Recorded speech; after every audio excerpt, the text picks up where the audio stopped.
할렐루야. 자, 우리 다 같이 고백하겠습니다. 하나님께서 함께 하십니다. 지난주에 우리 교회 이기석 집사님께서 하나님의 부르심을 받으셨습니다.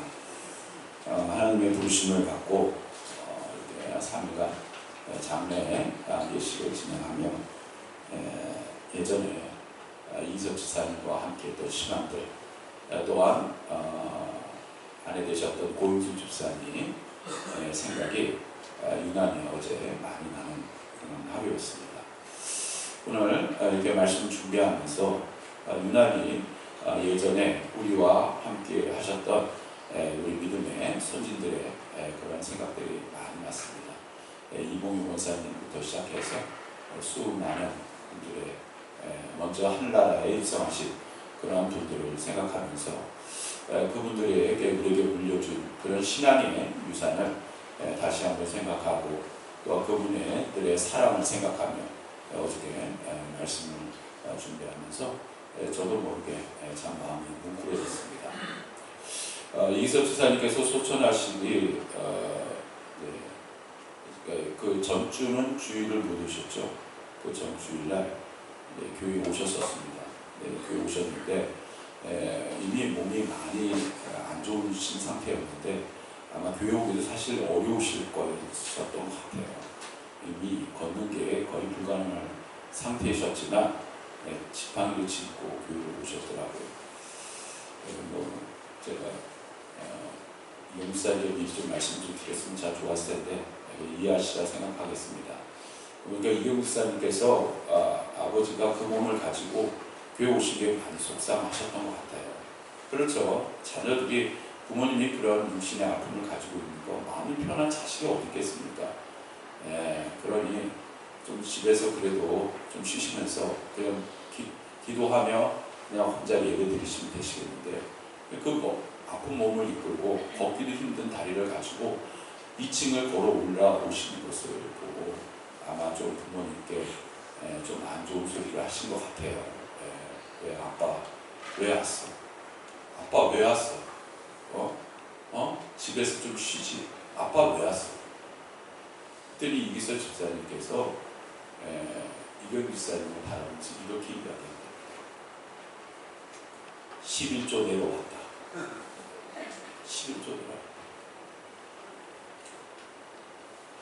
근데 그 이야기를 듣는 순간 저는 모르게 눈물이 왈칵 쏟아졌어요. 내가 하나님께 할 것은 하겠다. 내가 하나님 앞에 내 몸의 육신이 이렇게 됐어도 내가 주님 앞에 할 것은 하겠다라는 그러한 생각, 그러한 뜻을 가지고 그 아픈 몸을 가지고 오신 그분 정말 대단하신 분이십니다. 우리들은 조금만 아프고 조금만 환경이 어려워지고 그러면 일단 교회는 2차적인 거, 하나님 앞에 예배드리고 이런 거는 조금 그렇잖아요. 일단 몸도 힘든데. 그런데 그러한 몸을 가지고 주님 앞에 내가 할 것은 하겠다라는 그러한 마음, 그러한 생각을 가지고 오신 이기석 집사님을 생각하니 눈물이 쏟아질 수가 없죠. 쏟아질 수밖에 없죠. 그리고 지난주에 소천하시기 한 2시간 전, 1시간 반 전에 또 이 집사님께서 또 말씀해 주셔서 임종예배를 드리러 갔습니다. 임종예배를 드리러 가서 집사님께서 이미 호기를 뽑고 계시고 의식은 없으시더라고요. 그래서 임종예배를 간단하게 드리고 그리고 있었는데 그때 또 그런 이야기를 또 해주시더군요. 우리들의 몸의 마지막 정지되는 그러한 순간에 우리 기간 중에 심장 다음으로 가장 늦게 정지되는 것이 됩니다. 그게 뭐냐? 청력이라 하거든요. 청력. 즉 뭐냐? 소리를 듣는다는 거예요. 그러니까 여러분 소천하시는 분들 앞에서 이상한 또 혹시 얘기하시면 안 됩니다. 마지막 순간에도 그 소리를 듣고 있다는 거예요. 그래서 그런지 제 아내가 가서 이기석 집사님의 귀에다 대고 집사님하고 계속 부르더라고요. 근데 그 모습을 보니 또 마음이 참 뭉클했어요. 이제 집사님은 이제 얼마 안 있으면 주님의 부르심을 받을 텐데, 그런데 그 마지막 순간에도 그렇게 또 제 아내가 그 집사님을 찾는 모습을 보면서 왠지 모르게 참 이 마지막 순간에 이렇게 또한 마지막으로 이렇게 저하고 제 아내의 소리를 들려줄 수가 있어서 참 감사하다는 생각이 들었습니다. 그리고 얼마 안 있다가 저희 부부가 교회에 있는데 이 집사님께서 전화가 오셨어요. 아버님이 소천하셨다.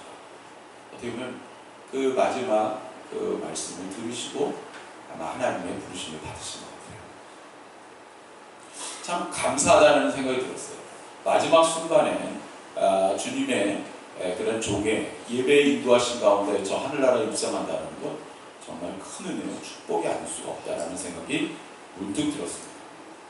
혹시 여러분들 중에서 그런 상황이 된다면 지체하지 마시고 새벽이라도 좋고 언제든지 좋으니 저한테 전화를 좀 해주셨으면 좋겠어요.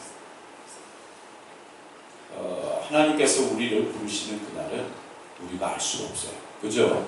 우리는 알 수가 없어요. 언제 저 하늘나라에 입성할지는 우리는 알 수 없어요.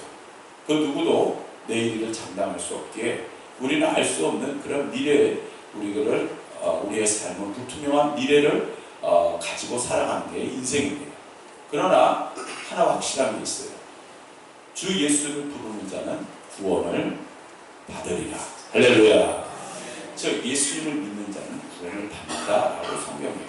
물론 우리 믿음의 선진들은 그러한 모습, 그러한 신앙과 그러한 삶 가운데서 사셨고, 그리고 지금 이 시간에 또한 주님 품에 함께 우리를 저 하늘에서 보고 계실 거예요. 그러면 우리들은 어떻게 해야 될까요? 이 땅에 남은 우리들은 어떻게 해야 될까요? 부모님에게 부끄럽지 않게 정말 우리 부모님들이 물려주신 그 신앙의 유산을 우리의 삶 가운데서 가장 가치 있게 우리의 삶의 신앙에 우리의 삶의 목적에 최우선을 두고 살아가는 그러한 삶으로 살아가야 될 줄 믿습니다. 수많은 인종을 맞이하면서 저는 그런 생각을 참 많이 합니다. 참 인생이 짧구나. 영원히 함께 할 수 있을 것 같고, 우리도 또한 영원히 살 것 같은 인생. 늘 그때 다가오는 생각은 전도서에 나오는 솔로몬의 그런 말, 바로 헛되고 헛되다. 다 헛되고 헛되다. 그런 생각밖에 안 듭니다. 그런데 하나님을 믿는 우리들에게는 정말 헛되지 않은 것이 있어요. 그게 뭘까요? 우리들은 이 땅에 하나님께서 부르시는 목적이 있어요. 그 목적 가운데 살아가는 것이고, 그리고 그 목적을 우리가 늘 마음에 우리의 삶의 최우선으로 두고 살아간다면 우리의 인생은 비참하지 않아요. 우리의 인생의 마지막 순간 또한 허무하지 않아요. 오늘도 저와 여러분들은 주님께서 주신 그런 귀한 인생을 살고 계십니다. 오늘도 우리의 삶의 주인이신 오늘 성가대에서 부른 그 찬양, 거기 이 찬양의 그러한 그 내용은 바로 요괴배, 바로 모세의 어머니죠. 모세의 어머니 요괴배세요. 어떻게든 그 모세를 나일강에 갈대상자에 넣어서 흘러내릴 때 어떻게 보면 고백한 어떤 그런 마음을 찬양으로 만들고 옵니다. 이 찬양을 들을 때마다 눈물이 나요. 거기 후렴 부분에 너의 삶의 참주, 너의 전부이신 하나님께 너의 삶을 맡긴다. 할렐루야. 우리의 삶은 우리의 것이 아니에요. 주님께 맡겨진 인생. 오늘도 주님 안에서 그 은혜와 사랑 가운데 살아가는 주님의 귀한 자녀들이 늘 되시기를 주님의 이름으로 축원합니다. 예전에 인터넷에서 유행하던 어떤 짧은 하나의 그런 유머에 대한 글을 읽은 적이 있습니다. 유머라고 하기는 조금 그런데 한번 들어보세요. 어떤 분이 이제 예전에 이제 그 지하철에는 물건을 팔거나 또한 전도하시는 분들이 많이 계셨죠. 보면은 예수 천당 불신지어 하면서 괜히 예수님 안 믿으면 바로 지옥 갈 것 같죠. 그러신 분들도 계셨고, 그리고 물건 파시는 분들도 유난히 많았어요. 그죠? 굉장히 많았고, 이제 그런 시절에 있었던 이야기입니다. 어떤 분이 이제 집에 가려고 1호선을 탔대요. 1호선 굉장히 복잡하죠. 그리고 자리에 앉았는데, 인천 가려고 자리에 앉았는데, 갑자기 어떤 분이 이제 가방을 들고 타더랍니다. 가방 역시 사이즈가 컸겠죠. 뭔가 분위기가 심상치 않았어요. 갑자기 이 아저씨가 헛기침을 몇 번 하더니 손잡이를 양손해주고 가방을 내려놓고 이야기를 시작했다는 사실이에요. 그러면서 이제 그 내용을 그분이 기억하고 그걸 이제 글로 썼습니다. 자, 여러분 안녕하십니까? 제가 여러분 이 자리에 나선 이유는 가시는 걸음에 좋은 물건 하나 소개해드리고자 이 자리에 섰습니다. 자, 이제 물건 보여드리겠습니다. 자, 플라스틱 머리에 솔 달려 있습니다. 이게 무엇일까요? 네, 칫솔입니다. 이걸 뭐 하려고 가지고 나왔을까요? 달려고 나왔습니다. 한 개에 200원씩 5개 묶여 있습니다. 얼마일까요? 1,000원입니다. 자, 뒷면 돌려보겠습니다. 영어 써 있습니다. Made in Korea. 이게 무슨 뜻일까요? 수출했다는 것입니다. 수출이 잘 됐을까요? 망했습니다. 자, 그럼 여러분께 한 개씩 돌려보겠습니다. 그리고 그 아저씨가 칫솔을 돌리기 시작했어요. 사람들이 너무 황당하니까 묻지도 않았다는 거예요. 칫솔을 다 돌리고 나서 아저씨가 다시 말을 하기 시작했습니다. 자, 여러분 여기서 제가 몇 개나 팔 수 있을까요? 여러분도 궁금하시지 않으신가요? 저도 궁금합니다. 잠시 후에 알려드리도록 하겠습니다. 그래서 그렇게 말씀을 잘 하시는 그 아저씨, 칫솔이 과연 몇 개나 팔렸는지 굉장히 궁금했다는 거예요. 그런데 사람들이 의외로 많이 안 샀어요.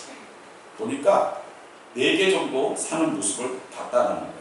그랬더니 이 아저씨가 이렇게 얘기했어요. 자, 여러분 칫솔 4개 팔았습니다. 얼마 벌었을까요? 하나 4,000원 벌었습니다. 제가 실망했을까요? 예, 실망했습니다.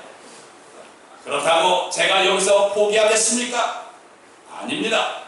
다음 칸 갑니다. 오늘도 화이팅! 이러면서 갔다가. 근데 저는 그 내용을 보면서 처음에 막 웃었어요. 근데 웃다 보니까 굉장히 뭔가 큰 은혜와 도전이 되더라고요. 여러분, 겨우 4개의 칫솔을 팔았어요. 4,000원 벌었어요. 우리들 생각해도 참 보잘것없고 참 어떻게 보면 참 생각보다도 이렇게 미미한 그런 결과를 얻게 된 거잖아요. 그런데 이 분이 마지막에 뭐라고 해요? 뭐예요? 다음 칸으로 가겠다는 거예요. 다음 칸으로 간다는 건 뭐예요? 그 다음 칸에는 더 큰 희망이 있을 거다라는 거예요. 근데 그 이야기를 듣는데 굉장히 큰 뭉클함이 내 마음속에 이렇게 솟아나는 거예요. 야, 그렇구나. 정말 소망이 있기에 우리들은 살아가는구나. 할렐루야. 저는 물론 뭐 성경 말씀을 묵상할 때도 은혜가 되지만 이런 걸 이렇게 뭐 이렇게 읽을 때마다 볼 때마다 뭐 영화 같은 경우 볼 때마다 제가 은혜 받는 게 있습니다. 근데 이 글을 읽으면서 그렇구나. 참 사람이 소망이 이렇게 중요한 거구나라는 생각을 가지게 되었어요. 오늘 말씀의 배경은 초대 교회가 큰 어려움에 처했을 당시의 이야기입니다. AD 64년 7월이었어요. 그러니까 기원 후 64년 7월에 로마에 큰 일이 생겼었습니다. 그게 뭐냐? 여러분 그 당시의 황제가 로마의 황제가 그 유명한 네로 황제였어요. 자, 네로 황제 여러분 기억하시는 폭군이죠. 그 폭군인 네로 황제 인생이 지루했어요. 어느 날 보니까 야, 이거 뭔가 내가 이 좀 인생을 좀 버라이어티하게 내가 좀 그리고 나의 이런 시적인 감정을 좀 뭔가 솟아올려서 무슨 좋은 아이템이 없을까 하다가 어느 날 로마 시내를 바라봤어. 근데 로마 시내를 보면서 야 그래 좋은 방법이 있다. 예 여거라 하고 신하들을 불렀어요. 지금부터 가서 로마 시내를 불질러라. 자기가 다스리는 로마 시내를 불질러 버립니다. 그래서 로마 시대에 밤에 그래갖고 로마 시대가 불이 타기 시작했어요. 자 그러면요 그 당하는 사람들 그리고 만약에 자기가 그런 지도자의 위치에 있으면 얼마나 걱정해야 될까요? 그런데 이 네로는요 확실히 제정신이 아니었어요. 어떻게 했어요? 그 자리에서 하프를 그냥 그러면서 그 하프 리듬에 맞춰서 뭐라고 얘기했어요? 시를 짓기 시작했어요. 아름답다 로마야 이러면서 그 불타고 있는 로마를 바라보면서 시를 짓고 있는 거예요. 이 제정신이겠어요. 로마가 불이 타서 많은 사람들이 죽고 많은 사람들이 큰 손해를 많은 사람들이 어려움에 처했어요. 그럴 때 이 네로한테 이 신하들이 큰일 났습니다. 이제 황제 어떻게 하시겠습니까? 그때 주변에 있었던 사람들이 네로를 이렇게 이야기해요. 잘 됐습니다. 이 기회에 눈에 가시거리 그리스도 예수를 믿는 사람들을 이 불을 질렀다고 소문을 냅시다. 이렇게 된 거예요. 그래갖고 갑자기 예수님을 믿는 사람들이 로마 시내를 불질렀다는 소문이 로마 시내로 퍼지기 시작했어요. 그러면서 여론이 급작스럽게 뭐예요? 기독교인들을 박해하는 그러한 형태로 바뀌어지기 시작합니다. 그러면서 본격적인 기독교 박해가 시작이 됐어요. 기독교 박해가 시작되면서 많은 사람들이 큰 어려움에 닥칩니다.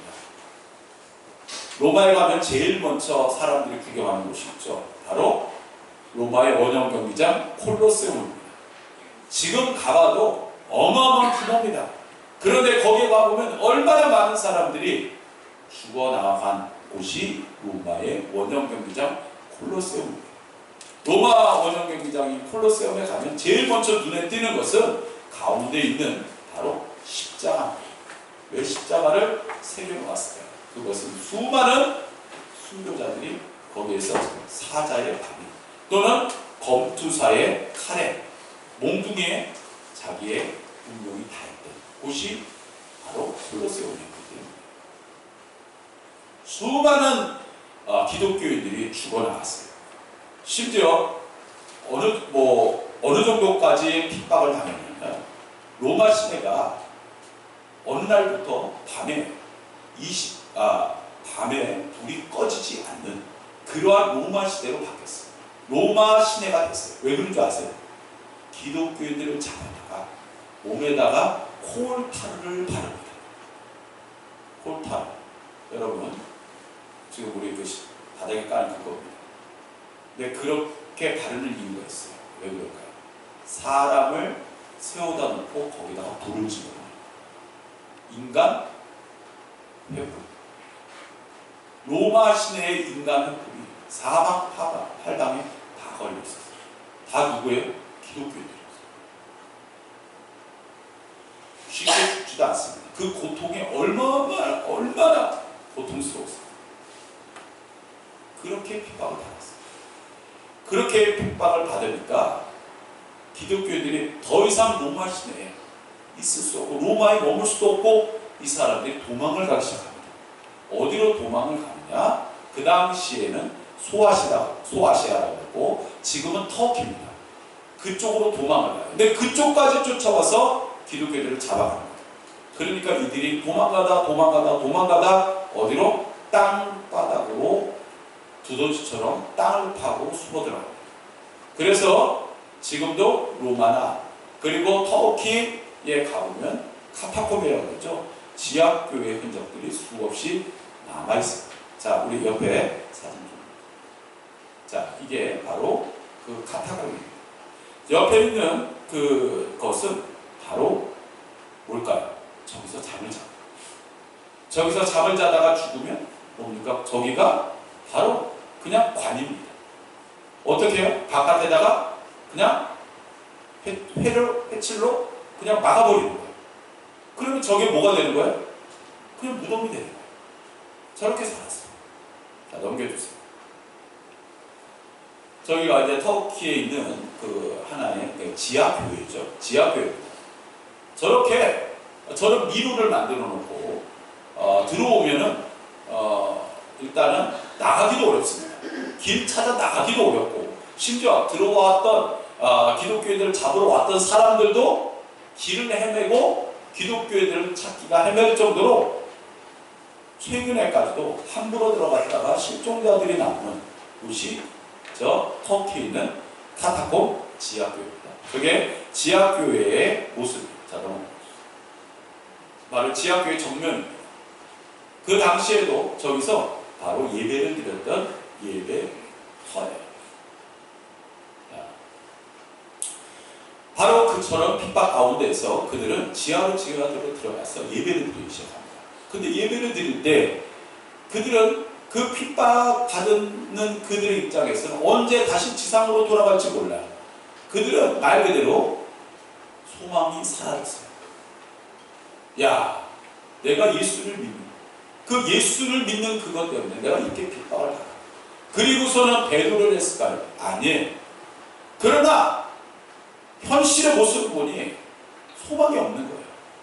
그때 베드로 사도가 베드로 전서를 통해서 소아시아에 퍼져있는 지하교회에 있는 성도들에게 보낸 편지, 바로 그게 베드로서죠. 그리고 그들에게 이렇게 이야기합니다. 오늘 본문 우리 다같이 3절 우리 3절 말씀 읽겠습니다. 시작. 우리 주 예수 그리스도의 아버지 하나님을 찬송하리로다. 그의 많으신 긍휼대로 예수 그리스도를 죽은 자 가운데서 부활하게 하심으로 말미암아 우리를 거듭나게 하사 산 소망이 있게 하시며. 뭐예요? 산 소망. 자, 따라합시다. 산 소망. 자, 영어로 하면 리빙 호프라고 했죠. 자, 살아있는 소망이라는 뜻이에요. 이 산 소망을 갖게 하기를 너희들이 갖기를 원한다 라고 베드로 사도가 여기 있는 지하교회에 있는 성도들에게 보낸 말씀이 오늘 말씀의 배경입니다. 그들의 모습은 절망스러웠지만, 그들의 현실은 어두웠지만, 그렇지만 그들은 절대 포기하지 않는 하나님의 주신 귀한 은혜, 그 은혜를 너희들이 잊지 말라고 베드로는 말하고 있는 거예요. 자, 그러면 우리들은 살아가면서 똑같이 우리들도 소망을 잃을 때가 있어요. 좌절할 때가 있어요. 그래, 우리들의 삶의 죽음이 다 끝이야 라고 절망할 수도 있어요. 그러나 오늘 성경 말씀에는 죽음 또한 끝이 아니라고 말하고 있는 거예요. 오늘 우리들에게는 살아있는 소망이 늘 함께하고 있는 거예요. 그러니 너희들은 그 살아있는 소망이 너희들과 함께하고 있기에 너희들은 실망하지 마라, 좌절하지 말라고 말씀하고 있다는 사실이에요. 자, 그러면 우리들은 이 말씀을 기억하면서 어떻게 우리들은 이러한 살아있는 소망을 가지고 살 수 있는 사람들이 되었을까요? 첫 번째로는 따라합시다. 거듭난 사람들. 바로 우리가 거듭났다라고 할 수가 있는 것입니다. 오늘 우리가 읽었던 이 3절의 말씀에 보면 긍휼대로 예수 그리스도를 죽은 자 가운데서 부활하게 하심으로 말미암아 우리를 거듭나게 하사라는 말씀이 나와요. 자, 하나님께서 누구를요? 예수님을 부활하게 하셨어요. 자, 예수님께서 돌아가셨을 때는 뭐예요? 끝이다라고 생각해요. 죽음은 끝이야. 그런데 예수님께서 부활하셨어요. 죽음이 끝이 아니다라는 거예요. 뭐예요? 하나님께서 뭐예요? 원하시는 하나님의 뜻 가운데 예수님께서 부활하시면서 하신 말씀이 죽음은 더 이상 끝이 아니다라는 거예요. 그러면서 우리를 거듭나게 하사라고 말씀하고 있어요. 부활의 그러한 뜻이 무엇인가를 우리에게 가르쳐주고 있는데, 부활은 뭐예요? 우리가 거듭난다는 거예요. 죽음이 끝이 아닌데 우리의 삶도 옛것에 매여 있어서 끝이 아니고 예수님을 만나고 우리는 뭐예요? 죽음에서 부활한 새로운 영생을 얻은 하나님의 백성으로 바뀌게 되었다는 사실이에요. 할렐루야. 바로 이 말씀을 우리에게 주고 계십니다. 바로 그게 뭐예요? 거듭났다. 예전의 모습은 세상에 살고 있지만, 세상의 중심이었지만, 그러나 거듭나게 된 사람들은 이제 하나님이 중심이고 하나님의 인도하심을 받고 살아가는 하나님 나라의 백성, 주님의 자녀가 되게 되었다는 사실을 말씀하고 있는 거예요. 우리 옆에 또 사진 한 장만 보여주세요. 그거 넘겨주세요. 자, 여러분, 이 그림은 지금 따지면 뭐 한 몇십억을 할 그런 그림입니다. 여기는 렘브란트라는 유명한 빛의 화가라는 렘브란트가 그린 바로 엠마오의 두 제자, 바로 예수님과 엠마오의 두 제자라는 그런 작품이에요. 렘브란트가 그린. 저기 가운데 계신 분이 예수님이죠. 양 옆에 있는 사람은 엠마오에 가는, 그리고 거기서 예수님과 엠마오로 함께 동행하면서 예수님인지도 알아보지 못했던 예수님의 제자 두 사람이에요. 저 두 제자는 예수님이 십자가에 못 박혀 돌아가셨다는 사실을 듣고 절망했어요. 좌절했어요. 이게 다 끝인가 보다. 우리가 그분을 3년 동안 쫓아다녔는데 뭔가 그 나라에 임하실 때 그분이 황제가 됐으면 우리는 뭔가 한 자리라고, 뭔가 내 인생이, 우리 가문이 뭔가 크게 일어날 줄 알았는데, 예수님이 허무하게 돌아가셨다는 사실을 사실을 보고 또한 듣고 보고 그들은 좌절하고 실망한 상황으로 고향으로 내려갈 때, 그때 예수님이 그들과 함께 있다는 사실. 그런데 그들조차도 저분이 예수님인지를 몰랐어요. 이미 뭐예요? 육신의 생각, 육신의 그런 것으로 돌아가 있는 상태에서 그분이 누구신지도 몰랐다. 그러다가 그들이 예수님이라는 분을 알게 되는 상황이 생기게 돼요. 뭘까요? 예수님께서 말씀을 전하시는데 그 말씀을 듣고 저들이 갑자기 마음이 뭐예요? 뜨끈뜨끈해지는, 뭔가 도전이 되어지는, 뭔가 깨달아지는, 뭔가 생각이 바뀌어지는, 다시 예전에 그분이 말씀하셨던 그 시간들로 다시 돌아간 것을 체험하게 됩니다. 그리고 나서 나중에 자기네와 함께 했던 분이 예수님 사실을 알게 되는, 바로 그 상황에 저 렘브란트의 그림에 그대로 녹여져 있는 것이. 예수님을 만나고 나서 그들은 뭐예요? 절망에서 다시 희망으로 바뀌는 삶을 살게 되었다는 사실이에요. 오늘 우리들은요, 소망, 희망, 우리들의 입신양면, 권력이나 돈이나 이런 것들을 통해서 뭔가 우리들에게는 그것이 소망과 그리고 우리에게 뭔가 미래를 여는 열쇠같이 생각되지만, 오늘 말씀에 묵상을 하다 보면 소망의 근본이신, 소망의 근원은 누구다? 따라합시다. 하나님이라고 알 수 있습니다. 우리 다 같이 성경 말씀을 찾아보겠습니다. 시편 62편 5절, 구약성경 845페이지.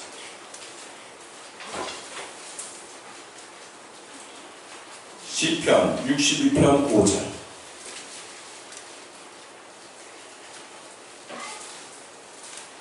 (845페이지)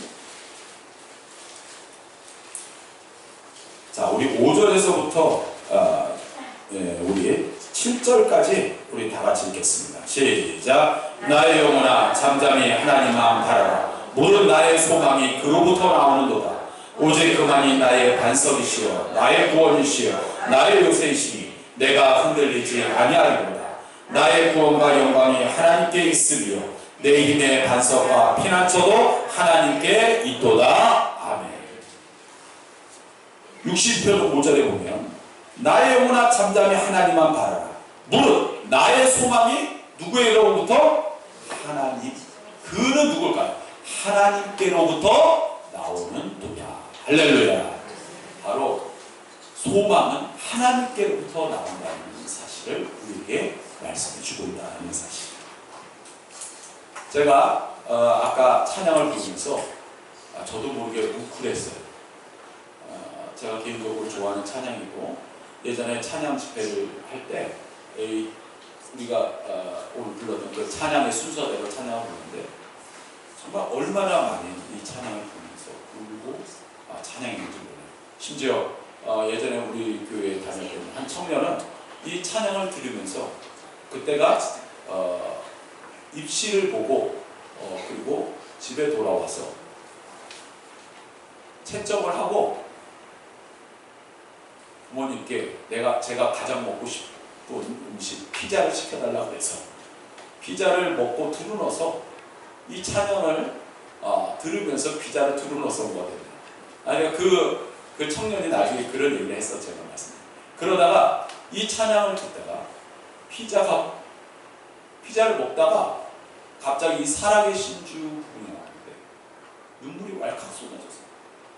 자기도 모르게 피자가 목에 걸렸대요. 깨끗 걸다가 벌떡 일어나서 피자 먹는 거를 내버려 두고 그리고 기도했다라는 이야기를 예전에 들은 기억이 나요. 리빙 갓, 살아계신 주. 이 가사에 보면 이런 후렴이 나오죠. 살아계신 주,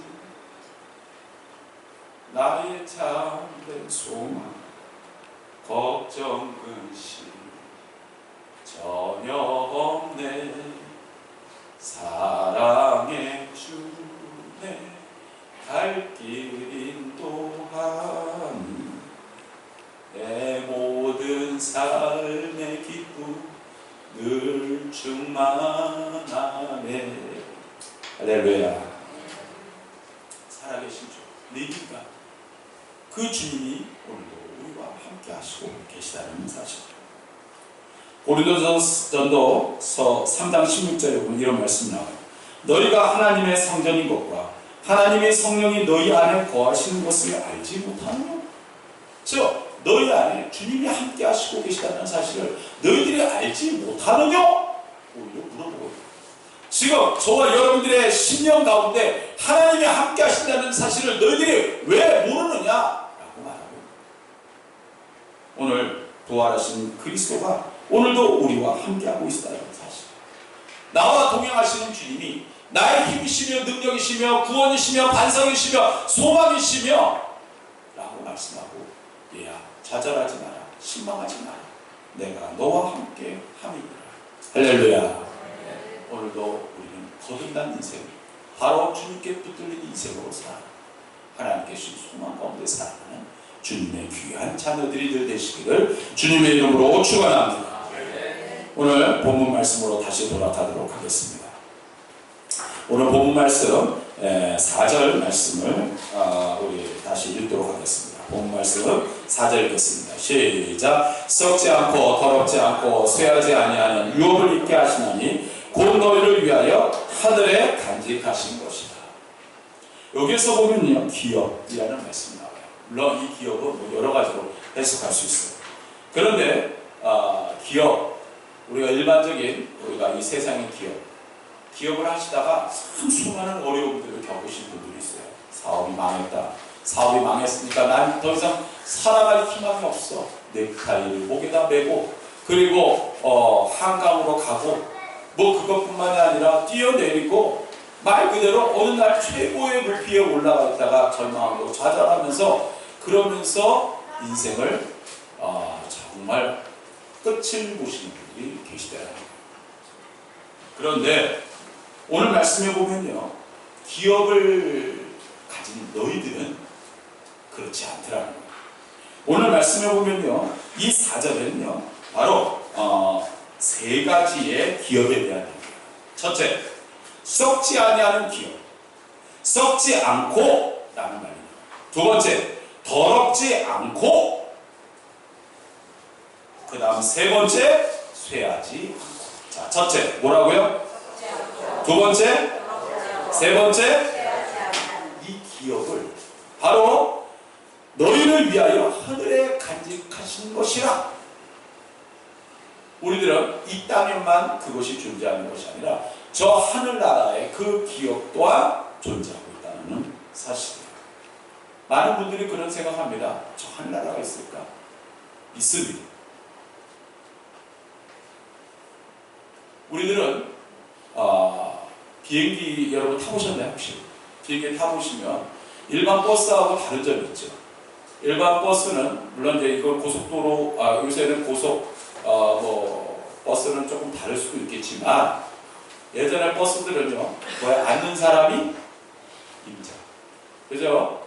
앉는 사람이 임자, 뭐 이런 얘기 죄송하지만 예전에 거의 앉는 사람들의 거의 대부분들은 아줌마들이셨어요, 그죠? 네.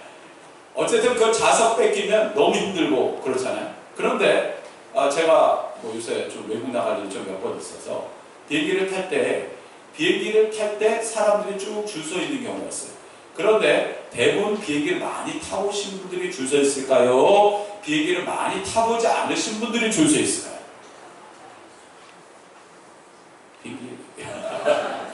비행기 많이 안 타보신 분들이 줄 서 있습니다. 왜 그럴까요? 비행기는 뭐가 있어요? 좌석표가 있습니다. 다른 사람이 그 자리에 앉을 수 있어요? 없어요. 좌석표가 있기 때문에. 여러분, 오늘 우리들은요, 저 하늘나라 이미 좌석표를 예약한 사람들. 그런데 왜 걱정하세요? 왜 두려워하세요? 하나님 앞에 우리들은 뭐예요? 하나님께서 주신 그러한 인생 저 가운데 살아오고 저 하늘나라에 이미 우리가 입성할 좌석이 준비되어 있다는 것이죠. 근데 세상 사람들은 그렇지 않아요. 세상 사람들은요 뭐라 그래요? 뭔가 조금 불안하면요 굉장히 걱정합니다. 심지어 어느 날 갑자기 벽에 붙어있던 그림이 떨어지면 뭐라 그래요? 어이 큰일 났다. 오늘 재수없겠구나. 오늘 조심해야 되겠는데? 아니야. 오늘 운전하지 말아야 되겠어. 교통사고 날 것 같아. 그것뿐만이 아니에요. 밤에 휘바람 불면 어떻게 해요? 부모님들한테 몽둥이로 맞았어요. 그리고요 손톱 함부로 깎았으니까 밤에 큰일 납니다. 왜 그러냐?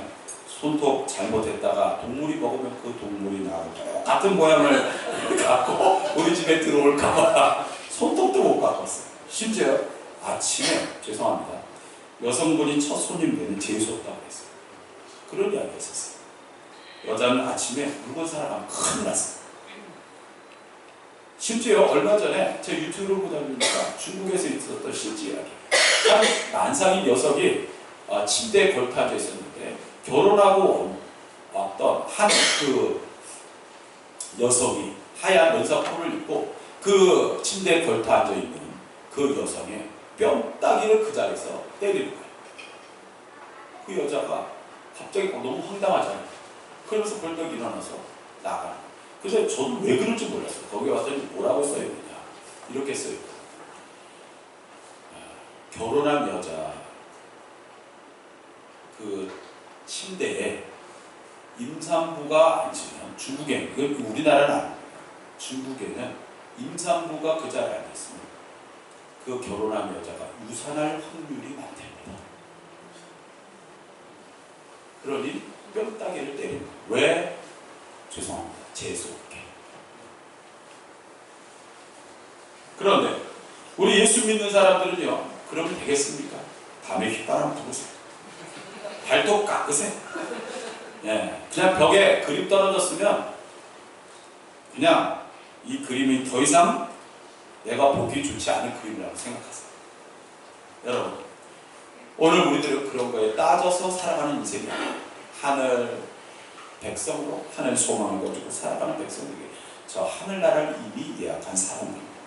오늘도 그 은혜와 사랑이 여러분들과 늘 함께 하시기를 주님의 이름으로 축원합니다. 우리 마지막으로 우리 6절 읽겠습니다. 시작. 그러므로 너희가 이제 여러 가지 시험으로 말미암아 잠깐 근심하게 되지 않을 수 없으나 오히려 크게 기뻐하노라. 그래요. 우리 사람들은요 그렇다고 해서 완벽하게 근심 없이 살 수는 없어요. 그래서 오늘 말씀에 보면 잠깐, 심지어 베드로도 잠깐 근심했다라고 이야기합니다. 아예 근심하지 않을 수는 없었다. 솔직하게 얘기하는 겁니다. 그러면서 그러나 그 잠깐 근심했지만 오히려 기뻐할 수 있었다. 왜 그러냐면 7절 우리 다 같이 읽겠습니다. 시작. 너희 믿음에 확실함은 불로 연단하여도 없어질 것보다 더 귀하여 예수 그리스도께서 나타나실 때 칭찬과 영광과 존귀를 얻게 할 것이다. 뭡니까? 이제 너희들은 그렇게 실망할 필요 없어. 우리들은 불로 연단하여도 없어질 것보다 더 귀하여 예수 그리스도께서 우리 앞에 나타나실 때 칭찬과 면성을 얻게 될 하나님의 백성 주님의 자녀들이기 때문이다. 할렐루야. 바로 우리들은 그런 소망을 가지고 살아가는 주님의 백성들이라는 사실입니다.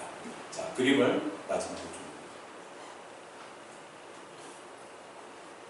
자, 뒤로 넘어가세요. 자, 이 책은 세계에서 가장 사람들에게 영향을 준 책 2위입니다. 1위는 뭘까요? 성경이에요. 두 번째는 바로 이 책입니다. Man's Search for Meaning. 빅터 프랭클이라는 심리학자죠. 유대인입니다. 죽음의 수용소에서라는 책을 썼어요. 많은 세상 사람들뿐만이 아니라 기독교인들에게 엄청난 파격적인 영향을 줬던 책입니다. 이분이 이제 그 아우슈비츠 수용소에서 끌려들어갔어요. 수많은 사람들이 뭐예요? 죽어나갔죠. 죽어나갈 때 많은 사람들은 뭐예요? 희망을 잃었어요. 절망하고 있었어요. 그때